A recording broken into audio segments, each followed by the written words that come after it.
Amigas y amigos, seguimos, ya pasado el domingo de Pascua, ¿no?, con el curso en cortos teológicos de teología fundamental.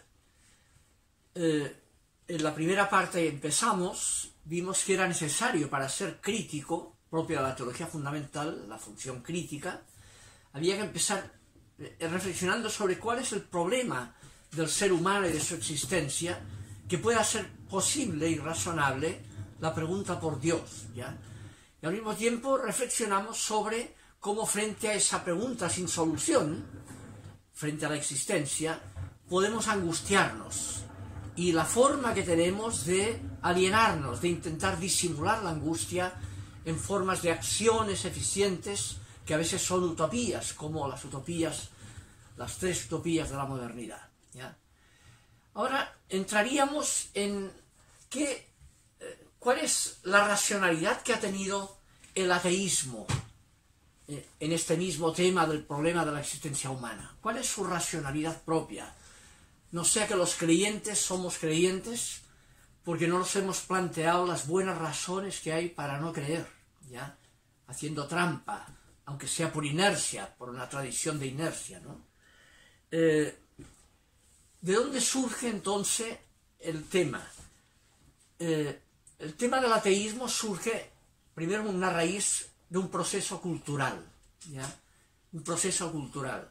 La cultura tradicional llamada premoderna vio necesario, para explicar el mundo, postular causas sobrenaturales que explicaban por qué ocurría en la naturaleza lo que ocurre, porque era razonable postular que tenía que haber causas. Cuanto más impactantes fueran esos fenómenos en la naturaleza, más importantes tenían que ser los poderes sagrados a los cuales remitía ese postulado, ¿no? El postulado premoderno que intenta explicar los hechos de la naturaleza como resultado de injerencia de causas sobrenaturales es lo que llamamos el mito, la mitología, la explicación mítica de la realidad, ¿ya? Y al mismo tiempo esa explicación mítica llevó también al ser humano a intentar conectarse con esos poderes sagrados, ¿ya? Y ojalá utilizarlos, o sea, tener medios que obligaran a esos poderes sagrados a hacer lo que esos medios obligaban. Y esos medios eran los ritos. Por los mitos, la mitología era la manera de intentar describir esos poderes sagrados que explicaban lo que ocurre en el mundo, y los ritos eran los medios para intentar controlar, ojalá, esos poderes sagrados, hacer que esos poderes sean funcionales a los propios intereses. Y así se generó una cultura premoderna o mítico-ritual. Viene la modernidad con una observación más detallada, autónoma de la naturaleza, con influencia aristotélica del pensador antiguo, más inductivo, ¿no? Y no ve necesario postular causas sobrenaturales para explicar nada de la realidad. Y va descubriendo en la misma naturaleza las causas que explican todo lo que ocurre en la naturaleza. Y así surge el concepto de ciencia moderna, que va sustituyendo la hipótesis de la explicación mítica. La ciencia sustituye al mito, por tanto desmitifica la explicación, la desacraliza, ¿no? Y análogamente la aplicación de esa ciencia que descubre la cultura moderna va aplicándola en forma técnica, y surge la tecnología moderna que va desalojando el medio ritual. Con la técnica se solucionan los problemas, no con ritos.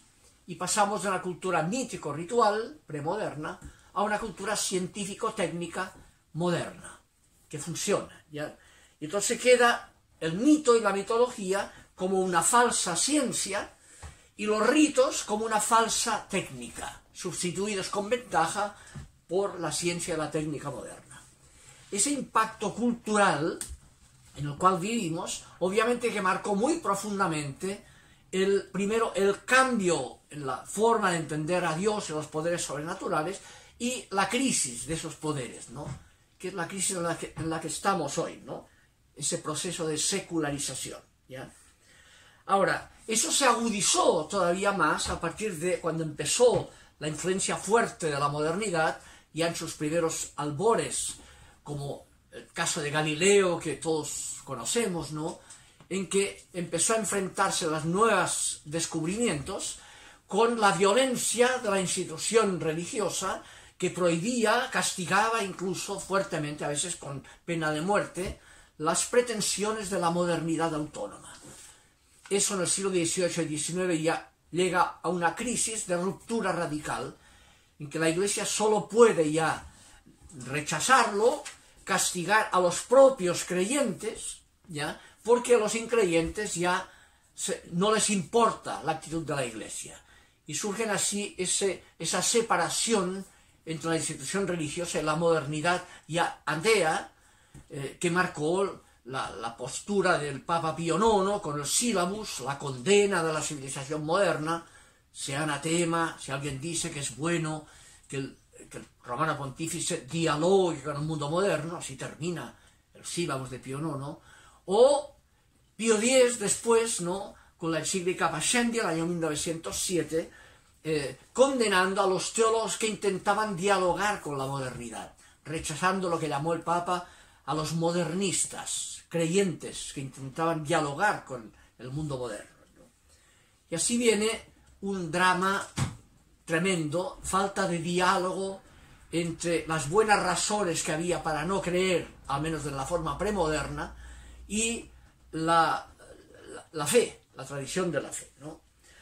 Ahí surgen, en el siglo XIX, tres grandes sospechas provenientes del mundo no creyente, científico, que marcarán las sospechas más profundas en muchos creyentes, cada vez con más fuerza, sobre todo en Occidente, ¿no? En primer lugar está la sospecha que marcará el pensamiento de Freud y el psicoanálisis, ¿no?, que yo resumiría con aquella frase del mismo Freud: la fuerza de la religión es la fuerza del deseo. La sospecha de que creemos porque deseamos eso en lo que creemos, ¿no? Esa es la primera sospecha. La otra gran sospecha es la de Marx, en el mundo sociológico. La sospecha, como dice el pensamiento de Marx, de que la religión dominante es la religión de la clase dominante, que inocula esa fe en el pueblo para dominarlo, como opio del pueblo. Esa otra gran sospecha que marcó cultura en el siglo XIX y principio y XX también, ¿no? Y tercero, la tercera sospecha que marca con más fuerza la situación que llamamos postmoderna, es la de Nietzsche, con aquella imagen de que Dios ha muerto. Todo lo que representaba ese concepto de Dios en la premodernidad, pero también en la modernidad, ha muerto, ¿ya? O sea, se ha terminado. Y entonces eso marcará las búsquedas de una alternativa a esa muerte de Dios que pueda servir de fundamento valórico, de criterio para fundar un sistema de valores propio de la modernidad, ¿no? Son las tres grandes sospechas, por eso se llaman los maestros de la sospecha, estos tres pensadores, que están inherentes en forma socializada, con mucha fuerza, digamos, en nuestra cultura, en la cultura de nuestra juventud, ¿ya? Sobre todo juventud ilustrada, ¿ya? Y además esa ilustración marca también la influencia en toda cultura, no tan ilustrada, pero que está ahí, está en el ambiente, ¿no?, en nuestro ambiente. Por tanto, estamos enfrentados a esta triple sospecha, ¿ya?, y que no son sospechas creadas desde la nada por ganas de molestar, digamos, o porque son de malos que son esos pensadores, no, sino que hay en la realidad fundamentos que fundan, digamos, el que hayan surgido esas tres sospechas, ¿ya? Frente a eso, ya el Concilio Vaticano II, después de aquella actitud que había tenido Pío IX, Pío X, digamos, de rechazo del diálogo con la modernidad y sus sospechas generadas de la autonomía moderna, en el número 19 de la Constitución de Diálogo Iglesia y Mundo, Gaudium et Spes, tiene aquel texto notable que dice: el ateísmo, considerado en su integridad, no es fruto espontáneo, sino que brota de diversas causas, entre las cuales se cuenta también una reacción crítica contra las religiones, y en particular, en algunas regiones, contra la religión cristiana. Ya vimos por qué. Por eso, en este origen del ateísmo, puede muy bien suceder que una parte no pequeña de la responsabilidad cargue sobre los creyentes mismos, en cuanto que por el descuido en educar su fe, o por una exposición deficiente de la doctrina, o también por los defectos de su vida religiosa, moral y social, han ocultado, en vez de revelado, el verdadero rostro de Dios y de la religión. Y ahí tenemos, en lugar de revelar, vamos a tener que tratar el concepto de revelación como categoría primera de la teología fundamental, y aquí viene ese punto previo, ¿no? En lugar de revelar y de hacer razonable el concepto de revelación, lo han ocultado, lo han hecho no razonable, proveniente de dos cosas: de no tomar en serio las sospechas propias del mundo moderno, y segundo, de los escándalos a veces de la vida religiosa y moral de los mismos creyentes.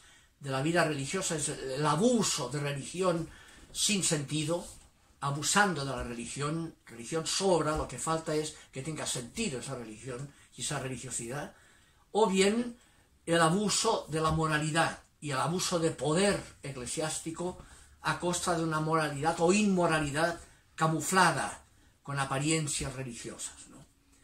Ahí estamos enfrentados. El próximo día, entonces, vamos a dedicarlo a la primera de esas sospechas, el tema planteado sobre todo por Freud, el tema que marca el psicoanálisis de la religión. Y seguiremos con eso. Que descansen y ánimo.